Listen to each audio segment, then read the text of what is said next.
you doing? And welcome to Neither Real Music. I'm Ed, and this is Just Play It, my series dedicated to songs I've made arrangements for and I enjoy playing. If you've been following along, we've been looking at Autumn in New York by Vernon Duke. Today we're going to be wrapping the song up and looking at the last 8 measures. Before we move forward, please consider subscribing and ringing the bell so that you know when your next lesson is coming. So let's take a look at these last 8 measures. In our first measure, we're going to be looking at an F minor 7 chord just located here in 8th position. We're going to be breaking down a simple plucking pattern.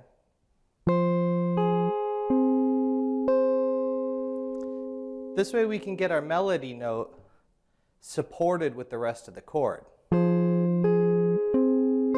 So what I'm doing here is playing with my thumb on my bass note and my other 3 strings outlining the chord, and my thumb alternating to the melody note, which is also a change in the bass note, an alternating 5th. Next we're going to be playing a C7 sharp 5 chord here in 9th position. But since I have to play my melody note 2 times, I decided to create a descending bass line by moving my C note down to B flat. So this way I have this sound. So if we take that first measure and put it together, it should sound like this.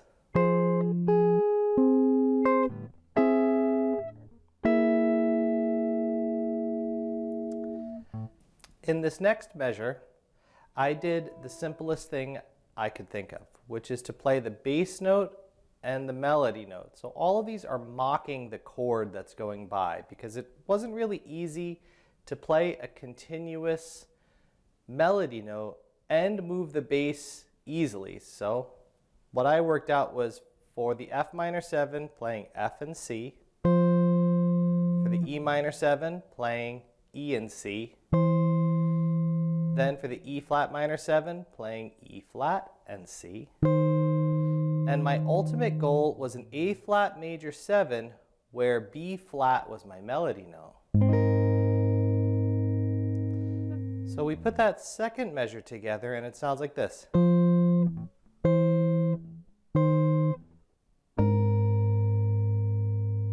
So let's try putting those first 2 measures together.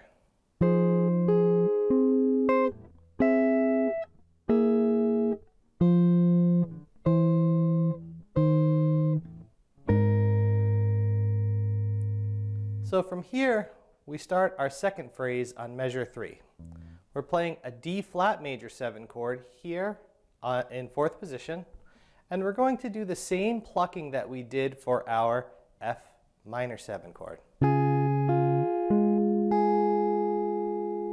And we're going to go to an alternate version of a C7 sharp 5. If you look, it looks really close to the same one that we did earlier in our piece. We're doing G sharp, C, E, and C. And in this case, I'm going to keep everything the same because it's not as easy for me to create that descending bass line. From there, I'm going to go, in the music, they call this chord an F minor 7. It's not an F minor 7. It's more of like a F6.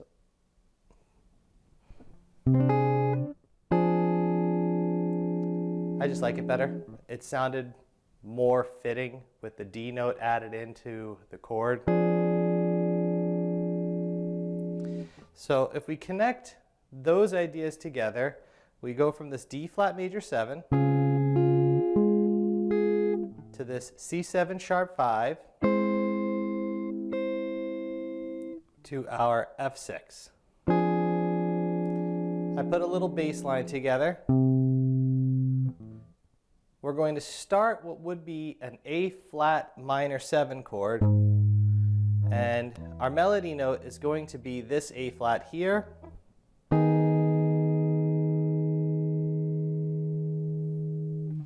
So when we put these ideas together, it'll sound like this.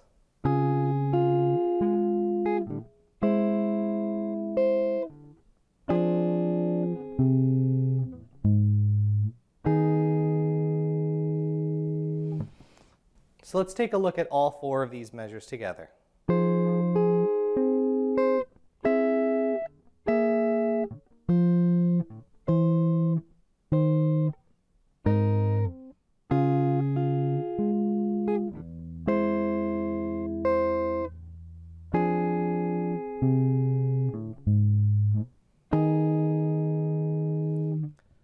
As you can see, it's two phrases that sound like they're done in two different keys. Effectively, that's exactly what's happening. As we get to the last four measures of the song, these first two measures should look very familiar.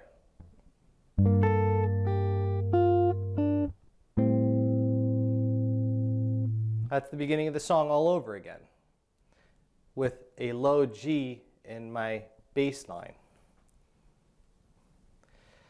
With these last two measures, we're going to arpeggio a B flat minor 6 chord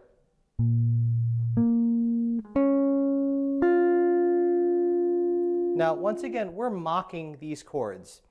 As a player and in creation of a melody, sometimes we don't use all of the notes of a chord, or sometimes we change the chord completely. This arpeggio seemed to work out really good for getting me to my last chord, my C7 flat 9 chord.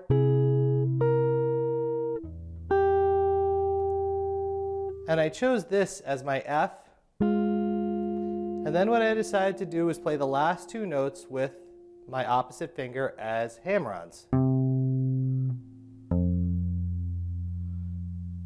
This way I had a nice solid ending with a nice low bass note.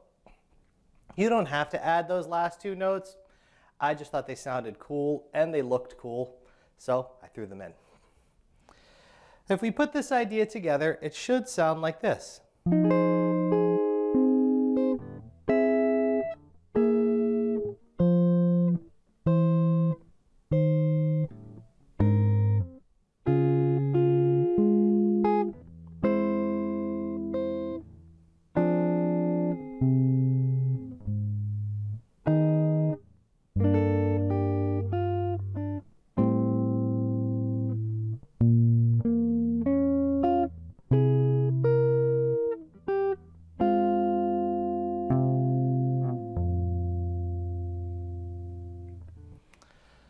So as you get each part down, just remember to connect things together. If you find that your timing is a little off, don't let that bother you for now. Slowly but surely, as you work with the metronome, you'll connect all these pieces together. So now we're going to try this with a little bit of time and a tab, so you can follow along and practice a bit. First, let's check this out with a little bit of time. 1, 2, 3, 4.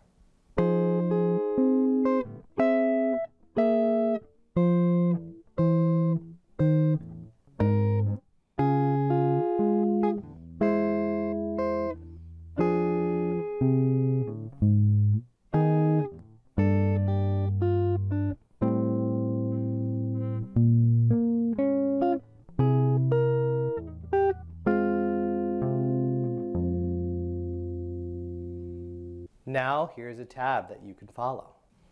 1, 2, 3, 4.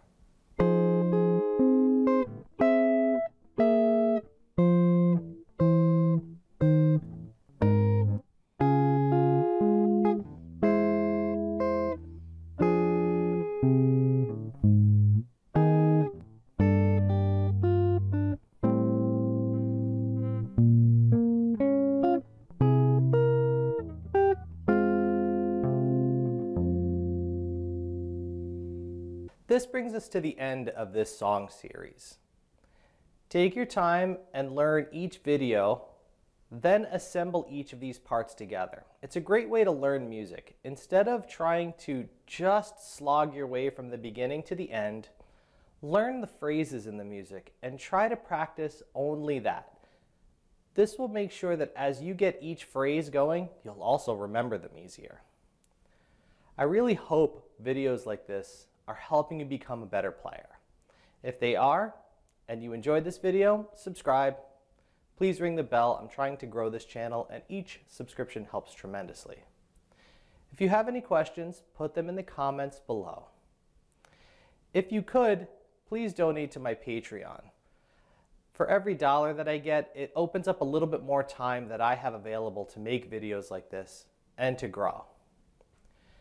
Good luck and good practice.